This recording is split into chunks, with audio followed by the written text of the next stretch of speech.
Analyse de défense, c'est sur Radio J, avec vous, Eva. Raphaël Jérusalemi, bonjour. Bonjour. Vous êtes donc analyste en matière de défense, notamment pour I24 News et sur LCI. On est ravis de vous retrouver aussi sur Radio J, comme chaque dimanche. Alors, on a appris que Tsahal avait ciblé un entrepôt de missiles de précision du Hezbollah hier en banlieue de Beyrouth. Ce qui est dit, c'est qu'Israël ne veut pas que la banlieue de la Dahiya à Beyrouth serve de sanctuaire au Hamas. C'est quoi cette banlieue de la Dahiya et pourquoi elle pourrait servir de sanctuaire au Hezbollah et pas au Hamas, pardon? Alors, la banlieue de la Dahiya a été visée de multiples fois par Tsahal, car c'est le quartier général du Hezbollah. Alors, c'est le quartier général administratif, avec les bureaux et même les résidences de hauts dirigeants du Hezbollah, mais c'est aussi, effectivement, comme vous l'avez précisé, une base militaire avec des entrepôts d'armement qui sont sciemment placés au beau milieu des populations civiles et d'immeubles civils pour les protéger. Raison pour laquelle Tsahal s'est privé d'un certain effet de surprise en demandant aux habitants du quartier qu'elle allait cibler d'évacuer avant de frapper. Et là, il s'agit d'un entrepôt avec énormément d'armement. On le voit sur les photos avec la taille de l'explosion. Et il s'agit, la raison pour laquelle Tsahal a frappé cet endroit, est pour assurer un respect du cessez-le-feu. Et on ne peut pas avoir un respect du cessez-le-feu si le Hezbollah continue à s'armer.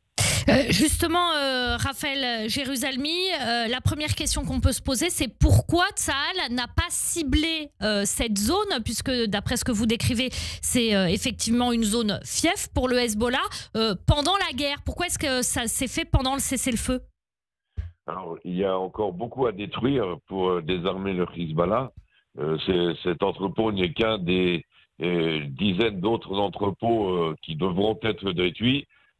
Si le Hezbollah refuse, comme c'est le cas pour l'instant, de désarmer, alors que le gouvernement libanais, le président libanais, demande aux factions terroristes sur son sol de rendre leurs armes. Il a même proposé à certains officiers du Hezbollah de rejoindre l'armée régulière libanaise. Si le Hezbollah accepte de désarmer, inutile donc de détruire ces entrepôts. Si le Hezbollah continue à s'obstiner, plus se montre ici et là possiblement en passe de faire des attentats ou des actions contre Israël ou contre Tsahal, il va falloir continuer à frapper ces entrepôts, ces points militaires. Raphaël Jérusalemi, justement, le président Aoun a effectivement appelé au désarmement du Hezbollah, mais dans le même temps, il a condamné la frappe israélienne. Pourquoi? Alors, pour des raisons politiques, il a quand même face à lui une force politique au sein du Liban représentée par le Hezbollah, qui donc n'est pas comme le Hamas, par exemple, juste une faction terroriste. Le Hezbollah est représenté au Parlement et au gouvernement libanais. Il y a même des ministres du Hezbollah qui siègent. Et donc, il est obligé un petit peu de ménager la chèvre et le chou lorsqu'il parle du Hezbollah. Là où il commet une très très grave erreur, comme ses prédécesseurs, c'est qu'il veut d'une part désarmer le Hezbollah, mais d'autre part, il voudrait que Tsahal évacue le sud Liban. Or, s'il y a une force en présence qui peut décourager le Hezbollah de continuer, c'est Tsahal, et certainement pas l'armée régulière libanaise qui n'est pas assez forte pour faire le travail. Il ne le sait pas ça, excusez-moi, il ne le sait pas ça, le président Aoun?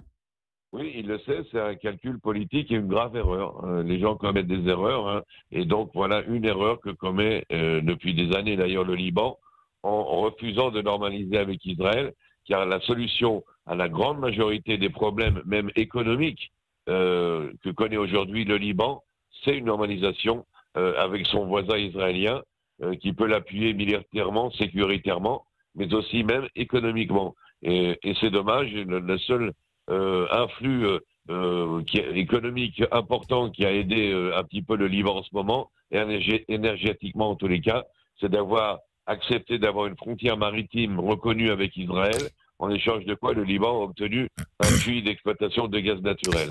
C'était un exemple de tout ce que le Liban peut obtenir s'il normalise avec Israël. Et s'il ne le fait pas, je peux vous assurer que la situation ne fera qu'empirer au Liban économiquement et sécuritairement. On passe maintenant avec vous à ces négociations pour la libération des otages. Elles s'enlisent, toujours 59 otages dans la bande de Gaza aux mains des groupes terroristes et du Hamas.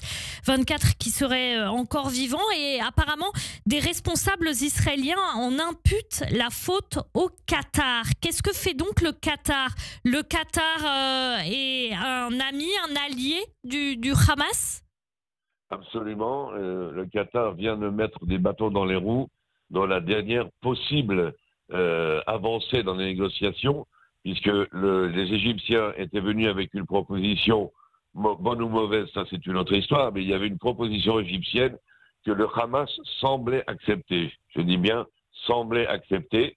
À ce moment-là, le Qatar s'est empressé de dire au Hamas, attendez, vous pouvez obtenir plus. Donc, il y a eu un moment donné où le Qatar, et on sait aujourd'hui que le Qatar est jaloux, tout simplement, politiquement, des Égyptiens qui jouent un rôle de plus en plus important dans les négociations. Les Égyptiens ont toujours été le médiateur traditionnel et efficace entre les Israéliens et le Hamas. Beaucoup de cessez-le-feu ont été signés grâce à l'intervention des Égyptiens par le passé. Et le Qatar en veut un petit peu des Égyptiens de lui voler le vedettariat de ces négociations avec les otages. Ceci étant dit, les Israéliens sont un petit peu mal placés pour porter des critiques, parce que dans tout cela, depuis plusieurs semaines, on voit des propositions plus ou moins farfelues, c'est vrai, des Égyptiens et des Qataris, mais on attend toujours une proposition israélienne. Il n'y a pour l'instant aucune proposition israélienne sur la table. C'est la raison pour laquelle on a rappelé Dardar, le chef du Mossad, à revenir aux négociations après des semaines gaspillées en utilisant deux négociateurs, M. Dermer et M. Hirsch, qui étaient absolument inefficaces et lamentables. On remet maintenant des personnages beaucoup plus professionnels du côté israélien sur le plan de ces négociations. Jérusalemi, justement, comment vous expliquez que Ron Dermer et d'autres négociateurs moins aguerris aient pu récupérer le dossier? Pourquoi est-ce que Binyamin Netanyahou a pris cette décision? Pour des raisons politiques dans lesquelles je ne veux pas entrer, car la politique actuelle en Israël est extrêmement complexe, pas toujours très glorieuse, et il y a eu ici un calcul qui n'est pas de mon ressort. Je ne sais pas quels sont les motifs exacts du Premier ministre. Tout ce que je peux dire de façon sereine, c'est que ces deux personnages n'étaient pas du tout habilités à mener des négociations d'une telle complicité. Il fallait des professionnels. Après tout, le Mossad ou le Shin Bet, ce sont les professionnels de convaincre les autres. C'est leur travail.